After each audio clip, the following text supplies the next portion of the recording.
Morning दोस्तों, आज हम स्टार्ट करने जा रहे हैं माता पिता का सपना सीरीज 93, जो कि आज तारीख हो चुकी है 17 दिसंबर 2023 और 17 दिसंबर 2023 के मोस्ट इम्पोर्टेंट करंट अफेयर के क्वेश्चनों के बारे में हम डिस्कशन करने वाले हैं। सबसे पहले मोटिवेशन कोड की ओर आगे बढ़ते हैं। वो सब रातें अपना कर्ज चुकाती है जिनकी नींदें किताबों में खो जाती है, यानी जिनकी नींदें किताबों में खो जाती है वो किताबों से ही उनकी लगन बहुत ज़्यादा हो जाती है और वो ही रातें कर्ज चुकाती है और वो जब निखर के सामने आते हैं तो एक हीरे के रूप में सामने आते हैं, यानी जो जॉब भी लगती है उनकी सफलता भी होती है, बहुत ही अच्छी होती है। क्वेश्चन नंबर 1 की ओर आगे बढ़ते हैं। मेसर्स के लिविंग क्वालिटी इंडेक्स 2023 के अनुसार भारत का शीर्ष शहर कौन सा है? तो इसके अंदर है भारत का शीर्ष शहर हैदराबाद, जो कि मेसर्स की रिपोर्ट अभी आई है उसके अनुसार। अच्छा, ये क्या है? मेसर्स की लिविंग मेसर्स क्वालिटी जो इंडेक्स है, इसकी रिपोर्ट अभी हाल ही में 2023 के अंदर आई है और जलवायु, शिक्षा, स्वास्थ्य, अपराध, संचार, इनसे संबंधित ये रिपोर्ट है। जो कि विश्व में फर्स्ट स्थान पर कौन आया है? तो विश्व में फर्स्ट स्थान पर आया है वियना, जो कि ऑस्ट्रेलिया के अंदर है, और सेकंड स्थान पर आया है ज्यूरिख। अच्छा, वियना ऑस्ट्रेलिया में क्या है? तो ओपेक का मुख्यालय भी वियना ऑस्ट्रेलिया के अंदर है। अच्छा, वर्ल्ड में 24वें स्थान पर आया खार्तूम सूडान, और भारत आया वर्ल्ड में 153वें स्थान पर, जो कि भारत के अंदर फर्स्ट स्थान पर आया है हैदराबाद। हैदराबाद टॉप पर आया है भारत के अंदर और वर्ल्ड के अंदर 153वें स्थान पर आया है। अच्छा, अब हम देखते हैं हैदराबाद मूसी नदी के किनारे बसा हुआ है और ऑपरेशन पोलो भी 1948 के अंदर भारत में विलय करने के लिए हैदराबाद को हमने चलाया था। बाजरे का और मोटे अनाज का तो उत्कृष्टता के अंदर है, वो भी हैदराबाद के अंदर है। अब हम देखते हैं 161वीं रैंक हमारी किस में है? तो प्रेस फ्रीडम के अंदर हमारे 161वीं रैंक है और 126वीं रैंक किसके अंदर है? तो हमारे 126वीं रैंक है खुशहाली सूचकांक व शांति सूचकांक के अंदर। 127वीं रैंक हमारी किस में है? तो 127वीं रैंक हमारी जेंडर गैप के अंदर है। 111वीं रैंक हमारी भूखमरी सूचकांक के अंदर है और फोर्थ रैंक हमारी किस में है? तो फोर्थ रैंक हमारी है एक तो फायर पावर इंडेक्स में और एक स्टार्टअप में, यानी नवाचार के अंदर। और हमारी 38वीं रैंक है जो वो 38वीं रैंक है लॉजिस्टिक इंडेक्स के अंदर। क्वेश्चन नंबर 2 की ओर आगे बढ़ते हैं। हाल ही में international tennis hall of fame में शामिल होने वाले पहले एशियाई पुरुष टेनिस खिलाड़ी कौन है? तो ये है विजय अमृतराज, और 2 नंबर पर आ गया लिएंडर पेस, और तीसरा एक और खिलाड़ी भी है, उसका नाम है रिचर्ड इनवास। ये चौथा खिलाड़ी आ गया और इसका ऑप्शन हो जाएगा डी। और आपको ये तीसरा खिलाड़ी मैंने नाम पहले ही लिख दिया तीसरे खिलाड़ी का, जो है रिचर्ड इनवास। यहाँ पर ये 3 खिलाड़ी है, विजय अमृतराज, लिएंडर पेस और रिचर्ड इनवास। ये 3 खिलाड़ी अभी हाल ही में शामिल हुए हैं, जो कि international tennis hall of fame के अंदर शामिल हुए और ये पहली बार पुरुष शामिल हुए। अच्छा, इसमें महिला कौन सी शामिल हुई है? तो इसमें जो महिला शामिल हुई है वो महिला है ली ना। ये महिला है चाइना की, तो यहाँ लिख देता हूँ मैं ली ना। ये कहाँ की है? ये चीन की महिला है।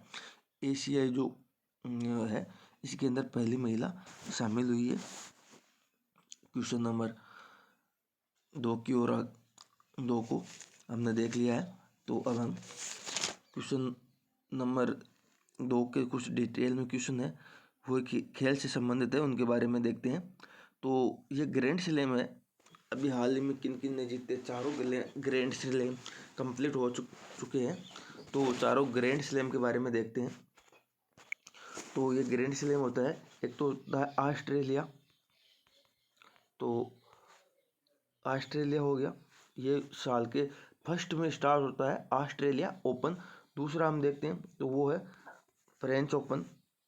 तीसरा हम देखते हैं तो वो हो गया है विम्बल्डन। तीसरा कौन सा हो गया? Wimbledon open. और चौथा होता है साल के अंत में यूएस ओपन। तो ऑस्ट्रेलिया ओपन पुरुष के अंदर कौन जीता है? नोवाक जोकोविच जीत चुका है।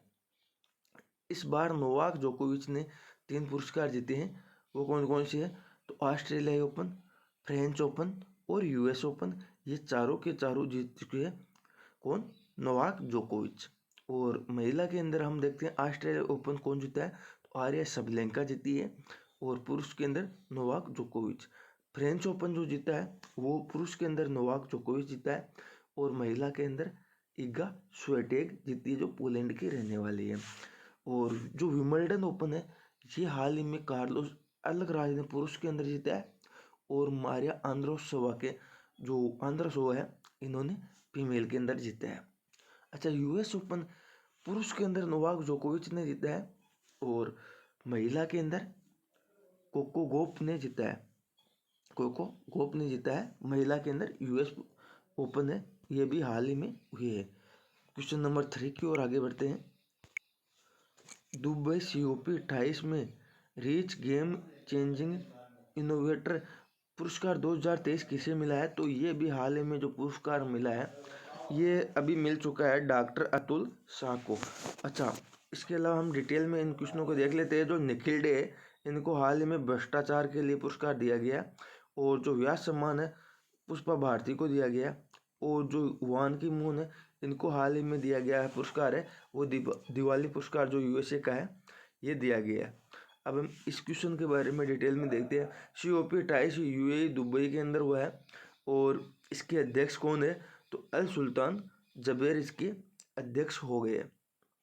और ये पुरस्कार रीच गेम चेंजिंग इनोवेशन जो इनोवेटर पुरस्कार 2023 है, अभी हाल ही में डॉक्टर अतुल शाह को दिया गया। रीच गेम चेंजिंग इनोवेटर पुरस्कार 2023 डॉक्टर अतुल शाह को दिया गया है, और ये प्लास्टिक सर्जन है, कुष्ठ रोग लेप्रोसी है उसकी देखभाल ये करने वाले हैं। अच्छा, अभी हाल ही में ओंकोलॉजिस्ट है, ये कौन है, तो रवि के अंदर ओंकोलॉजिस्ट है, इनको भी हाल ही में रेमन मैक्सेस से पुरस्कार दिया गया है। क्वेश्चन नंबर 4 की ओर आगे बढ़ते हैं। हाल ही में डेक्का कार्ड बनने वाला भारतीय ब्रांड कौन सा है, तो ये डेक्का कार्ड बनने वाला भारतीय ब्रांड है IPL। तो IPL जो स्टार्टअप है, स्टार्टअप या नवाचार हम बोलते हैं, तो स्टार्टअप का बड़ा रूप होता है यूनिकॉर्न, और यूनिकॉर्न का बड़ा रूप होता है वो होता है डेक्का कार्ड। और ये क्या है, 1 बिलियन यानी 1 अरब से अधिक की वैल्यू हो गई है इसकी। जो ब्रांड है ये 1 अरब या 1 बिलियन से $1 बिलियन से प्लस की वैल्यू हो चुकी है। तो अभी हाल ही में IPL डेक्का कार्ड है, इसकी ब्रांड वैल्यू कितनी हुई है, इसकी ब्रांड वैल्यू हो चुकी है जो है ये 10.1 सेकेंड, ये हो गए हैं 10.7 बिलियन डॉलर इसकी वैल्यू हो चुकी है, यानी 10.7 अरब इसकी वैल्यू हो चुकी है। कितनी? 7 अरब इसकी वैल्यू हो चुकी है। 10.7 अरब इसकी वैल्यू हो चुकी है। कितनी हो चुकी है? 10.7 अरब। अच्छा, IPL 2024 का संस्करण कौन सा आयोजित होगा 2024 में, तो IPL 2024 में 17वां संस्करण होगा। अभी 2023 में 16वां संस्करण हुआ है। तो 16वें संस्करण के अंदर हम देखते हैं 16वें संस्करण ऑरेंज कैप किसने जीता है, तो जो शुभमन है उसने ऑरेंज कैप जीता है, और पर्पल कैप मोहम्मद शमी ने जीता है। और इसका फर्स्ट कब हुआ था? 2008 में IPL का फर्स्ट संस्करण हुआ था, और उस टाइम विजेता राजस्थान रॉयल रही है। अच्छा, वर्ल्ड में जो स्पोर्ट के अंदर सबसे बड़ा डेकाकॉर्न है वो कौन सा है, तो वो है नेशनल फुटबॉल टीम। उसका डेकाकॉर्न कितना है? फुटबॉल टीम का डेकाकॉर्न है जो कि $18 है,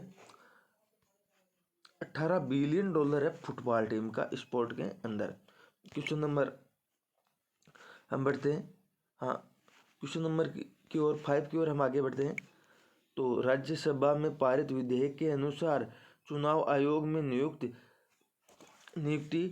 के लिए गठित चयन समिति में कौन शामिल होगा, तो इसके अंदर शामिल होंगे एक तो अपने प्रधानमंत्री जी शामिल होंगे, दूसरे हमारे केंद्रीय मंत्री जी शामिल होंगे, और तीसरा लोकसभा विपक्ष के नेता। तो ऑप्शन नंबर हो जाएगा इसका डी करेक्ट। अब हम डिटेल में इसको देखते हैं। तो अभी हाल में क्या हुआ है कि मुख्य एंड अन्य जो चुनाव आयोग थे उनकी नियुक्ति का विधेयक आया 2023 के अंदर। अब जो मुख्य चुनाव आयोग थे उसमें कौन कौन कौन शामिल होने वाले, तो मुख्य चुनाव आयुक्त के अंदर 2023 के अंदर जो आया है इसके अंदर जो शामिल होने वाले हैं उसमें तो एक तो हो गया कि हमारा प्रधानमंत्री, और दूसरा हो गया लोकसभा जो विपक्ष का नेता है वो, और तीसरा होता है जो कि चीफ जस्टिस ऑफ इंडिया, मतलब कि भारत का मुख्य जो सर्वोच्च न्यायालय का न्यायाधीश है वो शामिल होंगे, जो कि अभी हाल में 50वें कौन है, 50वें न्यायाधीश DY चंद्रचूड़ है। तो अभी हाल में मुख्य न्यायाधीश और अन्य न्यायाधीशों की नियुक्ति के लिए एक विधेयक आया है, राज्यसभा में पेश किया गया, जो अपने कानून मंत्री है अर्जुन राम मेघवाल, उन्होंने पारित किया है। तो उन्होंने बोला है कि एक मुख्य न्यायाधीश और 2 अन्य न्यायाधीश है। 2023 के अंदर सुप्रीम कोर्ट के अंदर एक नियुक्ति चयन समिति आती है, और जो नियुक्ति चयन समिति है वो बोलती है कि ये क्या है कि एक तो प्रधानमंत्री जी शामिल होंगे मुख्य चुनाव आयुक्त के लिए, और एक लोकसभा विपक्ष का नेता होगा, और दूसरा सर्वोच्च न्यायालय का न्यायाधीश होगा। अच्छा, ये चयन समिति कौन बनाते हैं, कौन कौन इसमें शामिल होते हैं चयन समिति में? तो चयन समिति में शामिल होते हैं एक तो प्रधानमंत्री जी, एक विपक्ष के नेता, और दूसरे होते हैं जो तीसरे नंबर पर आते हैं वो केंद्रीय कैबिनेट मंत्री, जो आपके सामने है, केंद्रीय कैबिनेट मंत्री या नेता। अब इसके अंदर हम देखते हैं तो इसमें चुनाव आयोग की स्थापना कब हुई थी? तो 25 जनवरी को चुनाव आयोग की 25 जनवरी 1950 को चुनाव आयोग की स्थापना हुई थी। और ये चुनाव आयोग आता है भाग 15 के अंदर, अनुच्छेद 324 से 329 के अंदर आता है। इसके अलावा हम देखते हैं तो इसमें क्या होता है, एक मुख्य होता है और 2 अन्य होते हैं। अच्छा, एक मुख्य न्यायाधीश हो गए, तो फर्स्ट मुख्य न्यायाधीश कौन हुए हैं इसके, सॉरी मुख्य न्यायाधीश के चुनाव आयुक्त में 3 होते हैं, एक तो मुख्य होता है, 3 अन्य होते हैं चुनाव आयुक्त। तो ये मुख्य चुनाव आयुक्त थे, फिर पहली बार में कौन थे? तो सुकुमार सेन थे, और ये समिति बनी थी चुनाव आयुक्त के लिए, दिनेश गोस्वामी समिति बनी थी। तो मुख्य चुनाव आयुक्त कौन थे? सुकुमार सेन थे पहले मुख्य चुनाव आयुक्त, और अभी चुनाव आयुक्त कौन है? राजीव कुमार है। इसके अलावा जो फर्स्ट महिला चुनाव आयुक्त कौन थी? होती रमा देवी। क्वेश्चन नंबर 6 की ओर आगे बढ़ते हैं।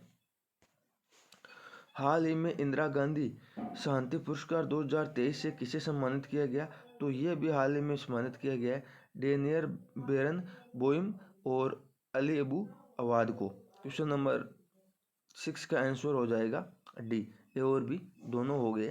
तो एक तो हो गया डेनियल बेरनबोइम और दूसरा हो गया अली अबू अवाद, ये दोनों के दोनों आपके सामने हैं। तो अभी 2023 के हुए जो ये इसके अध्यक्ष कौन हो गया? जो इंदिरा शांति पुरस्कार दिए जाते हैं ये किसके द्वारा दिया जाता है? IG मेमोरियल ट्रस्ट के द्वारा दिया जाता है, और 1986 में इसको स्टार्ट किया गया था। अभी हाल ही में 2023 में 2 को दिया गया है, एक तो है डेनियल बेरनबोइम और दूसरा हो गया अली बाबू अवाद। जो अली बाबू अवाद है इनको फिलिस्तीन में शांति स्थापित करने के लिए दिया गया। और अपना ऑप्शन नंबर जो C है जो है डॉक्टर अतुल शाह। तो अतुल शाह को अभी हाल ही में कौन सा पुरस्कार दिया गया? इनको हाल ही में दिया गया है प्लास्टिक सर्जन के लिए, जो कुष्ठ रोग सर्जन है, इनको हाल ही में रीच पुरस्कार दिया गया है। अच्छा, गांधी शांति पुरस्कार संस्था को किसको मिला है? तो ये कुछ दिनों पहले मिला था गीता प्रेस को, जो गोरखपुर वाली है उसको संस्था में मिला था।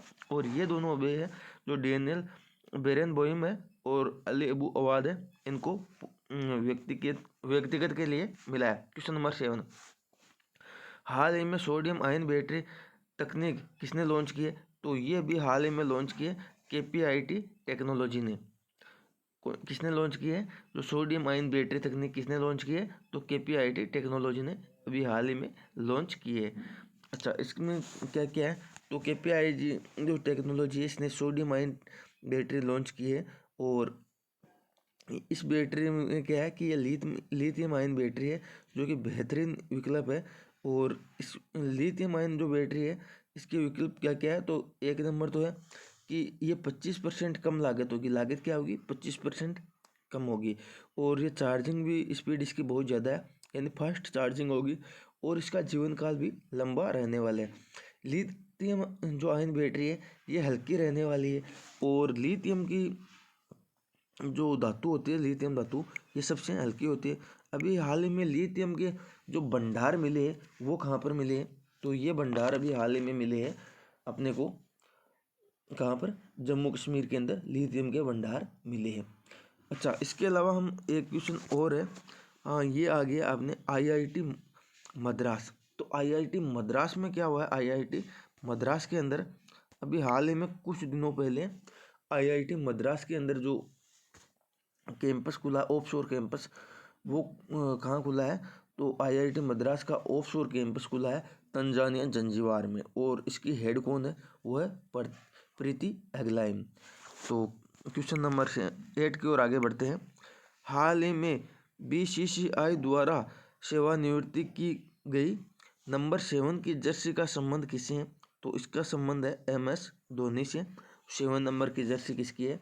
धोनी की है। जो टी-शर्ट है उसका नंबर 7 नंबर MS धोनी का है। अभी हाल ही में इन्होंने BCCI द्वारा सेवानिवृत्ति ले ली है। और तो हम देखते हैं कि इन्होंने कब कब क्या क्या किया गया। तो इन्होंने फर्स्ट जो T20 वर्ल्ड कप है 2007 के अंदर विजेता रहे हैं, और 2011 के अंदर वनडे वर्ल्ड कप इन्होंने जीता है, और चैंपियनशिप की ट्रॉफी भी इन्होंने ली है। 10 नंबर की जर्सी किसकी है? तो 10 नंबर की जर्सी है वो है सचिन तेंदुलकर की। क्वेश्चन नंबर 9 की ओर आगे बढ़ते हैं। राज्य के सभी जिलों में PM कॉलेज ऑफ एक्सीलेंस की स्थापना की घोषणा किसने की है? तो ये भी हाल ही में कर दी है मध्य प्रदेश ने, जो कि सभी जिलों में PM कॉलेज ऑफ एक्सीलेंस की स्थापना करने की घोषणा कर दी है। तो मध्य प्रदेश के जो अभी हाल ही में मुख्यमंत्री बने वो कौन है? डॉक्टर मोहन यादव है। और अभी हाल ही में यहाँ पर क्या हुआ?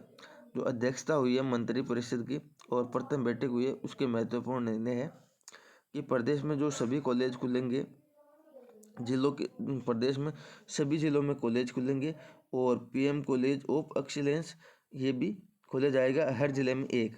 अच्छा, इसमें बताया गया है कि जिला मुख्यालय पर संचालित चयन कॉलेजों का होगा, और PM कॉलेज ऑफ एक्सीलेंस के रूप में उन्नयन किया जाएगा, और छात्रों को क्या है?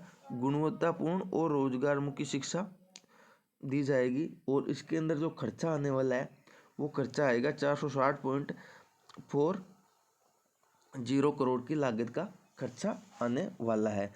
और यहाँ के जो कैबिनेट की पहली बैठक हुई है जो भोपाल के अंदर हुई है, और हर जिले में एक सरकारी कॉलेज होगा, हर जिले में ओपन किया जाएगा। 570 जो कॉलेज है वो यहाँ पर ओपन किए जाएंगे, और हर जिले में एक कॉलेजों का उत्कृष्टता जो केंद्र है वो होने वाला है। क्वेश्चन नंबर 10 की ओर आगे बढ़ते हैं।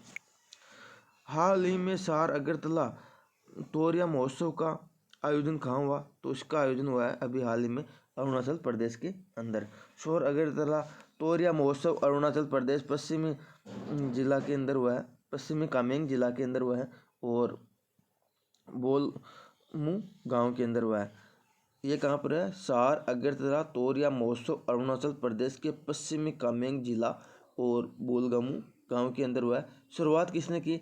तो शुरुआत अरुणाचल के जो CM है पेमा खांडू उन्होंने की है, और बौद्ध संस्कृति से संबंधित ये है जो कि चोहलांग मुत है, बौद्ध संस्कृति से संबंधित। और लोसांग जो लोसर महोत्सव है वो कहाँ? लद्दाख के अंदर मनाया जाता है। और जो यहाँ पर कौन कौन से नेशनल पार्क है? तो अरुणाचल प्रदेश के नामदफा और बोलिंग नेशनल पार्क है। इसके अलावा जो बोमडिला दर्रा है वो भी अरुणाचल प्रदेश के अंदर है। Thank you so much. Always keep smile. आशा करता हूँ दोस्तों आपको ये क्लास अच्छी लगी है।